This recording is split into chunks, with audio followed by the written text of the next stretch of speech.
Bismillahirrahmanirrahim. Assalamualaikum warahmatullahi wabarakatuh.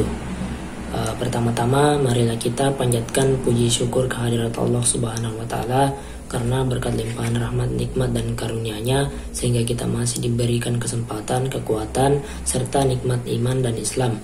Dan tak lupa pula salawat serta salam senantiasa tercurah kepada baginda Nabiullah Muhammad SAW.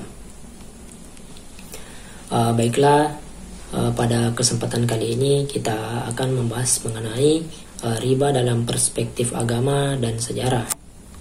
Sebelum itu, perkenalkan saya Muhammad Abdurrahman dengan NIM 2120203861206009 sebagai pemateri pertama yang akan membahas mengenai pengertian riba dan jenis-jenis riba.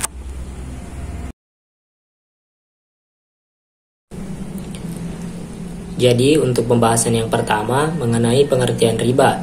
Jadi secara leksikal, kata riba berarti tambah dan tumbuh, yaitu segala sesuatu yang tumbuh dan bertambah itu dinamakan riba. Dalam Kamus Besar Bahasa Indonesia atau KBBI, kata riba diartikan dengan pelepas uang, lintah darat, bunga uang dari rente. Lintah darat di sini maksudnya adalah mereka adalah orang atau badan yang usahanya memberikan pinjaman dana kepada orang atau badan usaha lain dengan mengenakan bunga yang sangat tinggi. Kemudian dalam konteks keuangan ekonomi, riba merujuk pada praktik atau konsep mendapatkan keuntungan tambahan atau bunga yang tidak wajar atas pinjaman uang atau pertukaran barang yang melibatkan perbedaan waktu.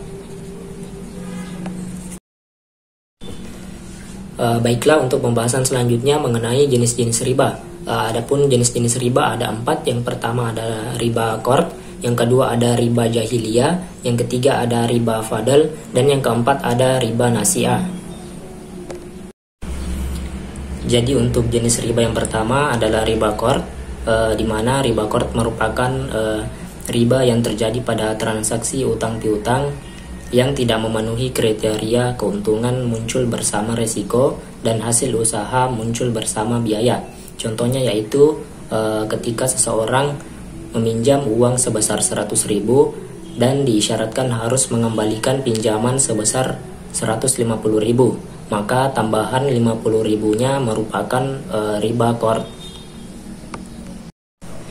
Jadi untuk jenis riba yang kedua yaitu riba jahiliyah. Riba jahiliyah merupakan riba yang terjadi karena adanya tambahan dari pokok pinjaman yang diberikan oleh orang yang memberikan utang kepada orang yang berutang karena tidak mampu membayar utangnya pada saat jatuh tempo. Contohnya yaitu ketika transaksi pinjaman senilai 50 juta yang akan dikembalikan selama 6 bulan. Jika tidak dibayarkan dalam 6 bulan yang disepakati, maka peminjam akan dikenakan nominal tambahan dari total pinjaman. Jadi untuk jenis riba yang ketiga yaitu riba fadl. Riba fadl merupakan transaksi jual beli barang ribawi yang sesama jenis seperti menjual 10 gram emas dengan 11 gram. Kemudian menjual 5 kg gandum dengan 6 kg. Baiklah, untuk jenis riba yang keempat yaitu riba nasi'ah. Riba nasi'ah merupakan jual beli bahan ribawi baik yang satu jenis maupun yang berbeda jenis, tetapi ada penangguhan dalam penyerahan dari salah satu pihak. Misalnya seorang pedagang beras menjual 100 kg berasnya seharga 1 juta. Namun karena pembeli meminta pembayaran lunasnya dilakukan 3 bulan kemudian, maka berasnya dinaikkan menjadi 1,2 juta. Baiklah, untuk jenis riba yang kelima yaitu ribayat. Ribayat merupakan riba yang terjadi karena adanya transaksi jual beli di mana saat transaksi tidak ada ketegasan terhadap nominal pembayaran dan tidak ada kesepakatan mengenai kapan serah terima barang. Contohnya yaitu penjualan motor dengan harga 12 juta jika dibayar secara tunai dan 15 juta melalui kredit. Baik penjual dan pembeli tidak menetapkan berapa nominal yang harus dilunaskan hingga akhir transaksi. Baik, Assalamualaikum warahmatullahi wabarakatuh. Perkenalkan, saya Dian Rahayu Puspa, NIM 212020 3861206022. Nah, di sini saya adalah pemateri kedua yang akan membawakan materi tentang jenis-jenis barang ribawi dan perspektif riba dalam non-muslim. Nah, materi yang pertama yaitu jenis-jenis barang ribawi. Jenis-jenis barang ribawi yang pertama yaitu emas dan perak, baik itu dalam bentuk uang ataupun dalam bentuk lainnya. Dan yang kedua yaitu bahan makanan pokok, seperti beras, gandum, jagung, serta bahan-bahan makanan lainnya seperti sayur-sayuran dan buah-buahan. Nah, materi yang kedua yaitu konsep riba dalam perspektif non-muslim. Yang pertama ada konsep bunga di kalangan Yahudi. Kalangan Yahudi, orang-orang Yahudi dilarang mempraktekkan pengambilan bunga. Pelanggaran ini banyak terdapat dalam kitab suci mereka, baik dalam Old Testament, Perjanjian Lama, maupun Undang-Undang Talmud. Dan yang kedua yaitu konsep bunga di kalangan Yunani dan Romawi. Pada masa Yunani sekitar abad ke-6 sebelum Masehi hingga 1 Masehi telah terdapat beberapa jenis bunga.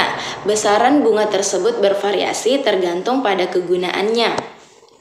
Nah, yang ketiga yaitu konsep riba di kalangan Kristen. Pandangan para pendeta awal Kristen abad 1 hingga abad 12 yang mengharamkan bunga.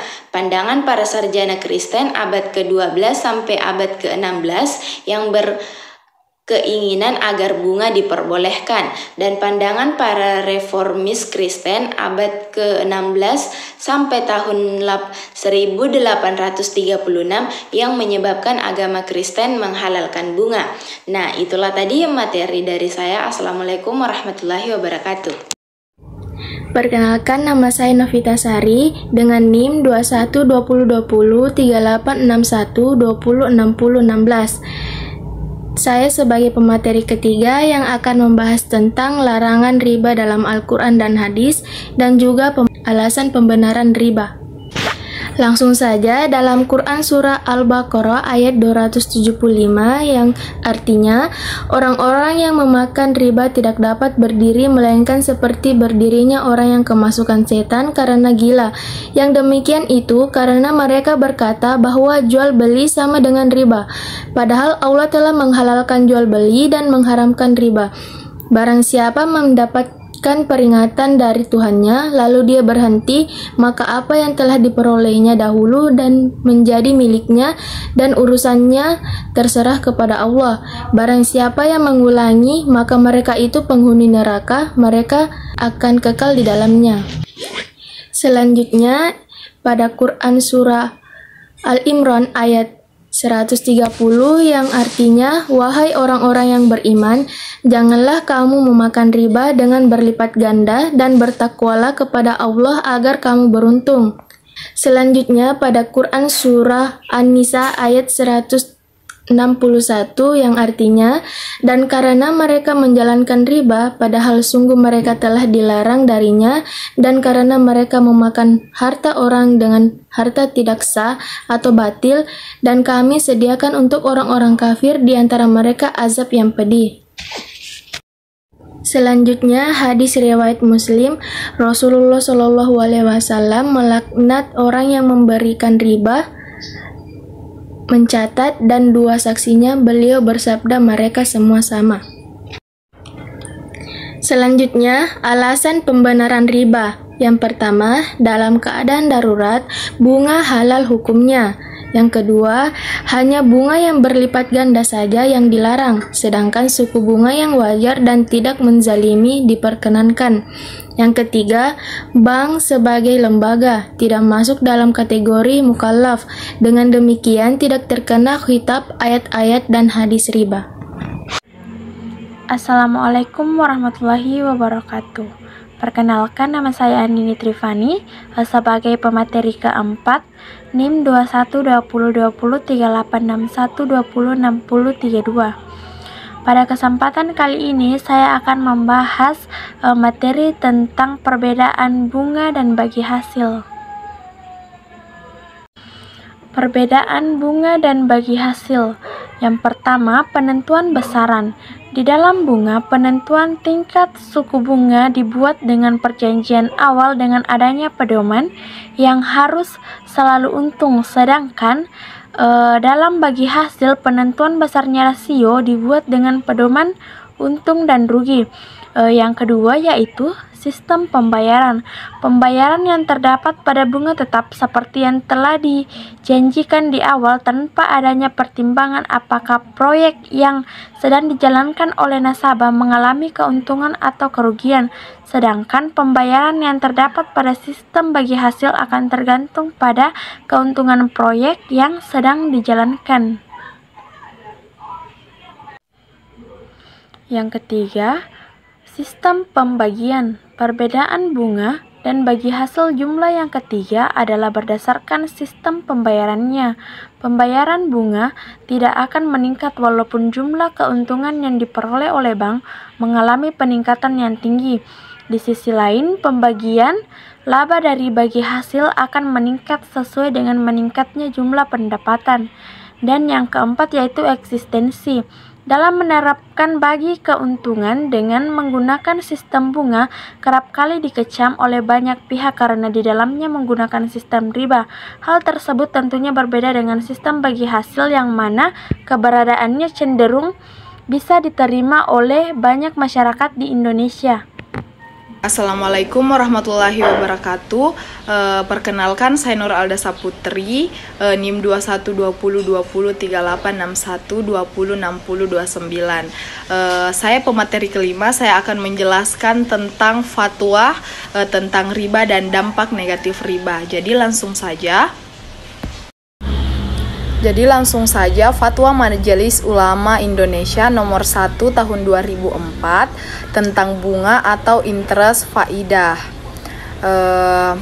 Jadi pengertian bunga interest faidah adalah tambahan yang dikenakan dalam transaksi pinjaman uang atau al-qard yang diperhitungkan dari pokok pinjaman tanpa mempertimbangkan pemanfaatan hasil pokok tersebut. Berdasarkan tempo waktu diperhitungkan secara pasti di muka dan pada umumnya berdasarkan persentase. Yang kedua, riba adalah tambahan atau syiadah tanpa imbalan, dan inilah yang disebut dengan riba nasiah.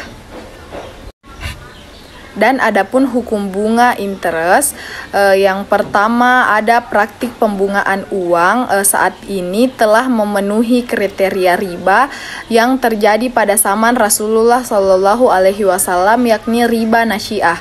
Dengan demikian praktik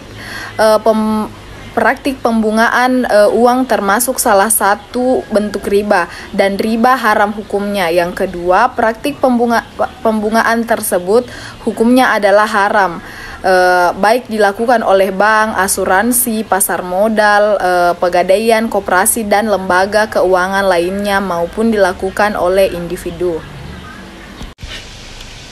Adapun bunga bank dalam pandangan NU dan Muhammadiyah. Yang pertama, bunga bank dalam pandangan NU, Lajnah Bahsul Masail Nahdlatul Ulama mengenai bank dan pembungaan uang.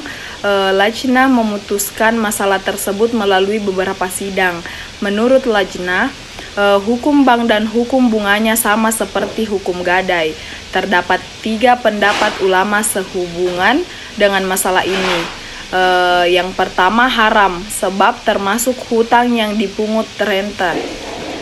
Yang kedua, halal sebab tidak ada syarat pada waktu akad, sementara adat yang berlaku tidak dapat begitu saja dijadikan syarat. Yang ketiga, ada syubhat sebab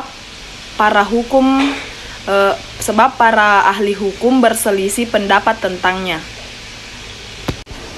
Selanjutnya ada sidang organisasi konferensi Islam atau OKI.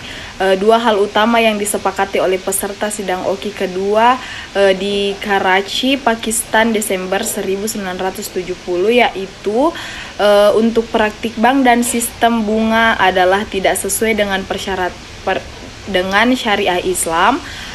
Perlu segera didirikan bank-bank alternatif yang menjelaskan operasinya sesuai dengan prinsip-prinsip syariah. Adapun Mufti negara Mesir sekurang-kurangnya sejak tahun 1900 hingga 1989, Mufti negara Republik Arab Mesir memutuskan bahwa bunga bank termasuk salah satu bentuk riba yang diharamkan. Adapun fatwa lembaga-lembaga selain dari lembaga-lembaga Islam di dunia atas, beberapa lembaga berikut ini juga menyatakan bahwa bunga bank adalah salah satu bentuk riba yang diharamkan. Lembaga-lembaga tersebut antara lain yang pertama yaitu Akademik Fiqh Liga Muslim Dunia, yang kedua Pimpinan Pusat Dakwah Penyuluhan Kajian Islam, dan Fatwa Kerajaan Saudi Arabia. Selanjutnya saya akan menjelaskan dampak negatif riba. Yang pertama yaitu riba dapat menimbulkan permusuhan antara pribadi dan mengurangi semangat kerjasama atau saling menolong dengan sesama manusia. Yang kedua ada menjadikan kreditur mempunyai legitimasi untuk melakukan tindakan-tindakan yang tidak baik untuk menuntut kesepakatan tersebut. Dan yang ketiga menimbulkan tumbuhnya mental pemboros dan pemalas. Oke, mungkin sekian presentasi dari kelompok 7 yang menjelaskan tentang riba dalam perspektif agama dan sejarah. Lebih dan kurangnya mohon dimaafkan. Assalamualaikum warahmatullahi wabarakatuh.